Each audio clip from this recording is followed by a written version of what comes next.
Researchers from Singapore and around the region are heading into uncharted waters, literally. The 20-member team is currently studying a largely unknown part of the Indian Ocean. Equipped with state-of-the-art technology and one of the world's most advanced research vessels, they aim to create the area's first biodiversity database. Alexander Anand with more. It's often been suggested that we know more about the surface of Mars than we do about the depths of our own oceans. A new research expedition seeks to find out more about one of the least studied parts of our planet, the Indian Ocean. Scientists from the National University of Singapore and US nonprofit OceanX are on a 24-day mission to map and document more than 17,000 square kilometers of terrain.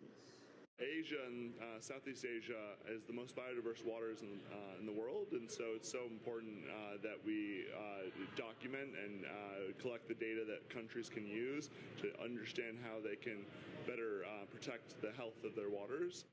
The team will be heading to a region known as the Monsoon Rise. That's where scientists believe a chain of underwater mountains could provide the key in discovering new species. When we get to know how these ecological interactions between the organisms occur, that will maybe help us to understand exactly what's happening in the ocean itself. Cutting-edge tools will help scientists process samples faster and more accurately, but getting them may mean going deeper than some manned submersibles can reach. It's technologies like this underwater robot that could change the game. It has a maximum depth of 6,000 meters and is equipped with multiple cameras that can give a 360-degree view of the sea floor. Images that could lay the foundation for further deep-sea research in the region. Also joining the expedition are scientists from Indonesia, Thailand, Vietnam, and Fiji. We believe this will be a very strong foundation for collaboration and joint research. And it underscores our conviction that even small states matter. We have agency and we can make a difference, particularly by leaning in, collaborating, and sharing.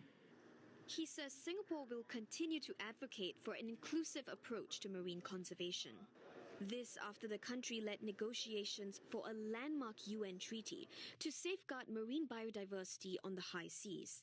This is the first expedition to take place after more than 60 states ratified the pact. When the agreement comes into force next year and all the instruments come into play, we are quite happy to take our data and voluntarily pass it to them and say, right, here's your first tranche of data from the Indian Ocean high seas. Right? I think this is very important for us because as a small country and doing an international agreement like this, we must therefore walk the talk. Findings from the expedition and specimens collected will be shared with the public at the Lee Kong Chian Natural History Museum.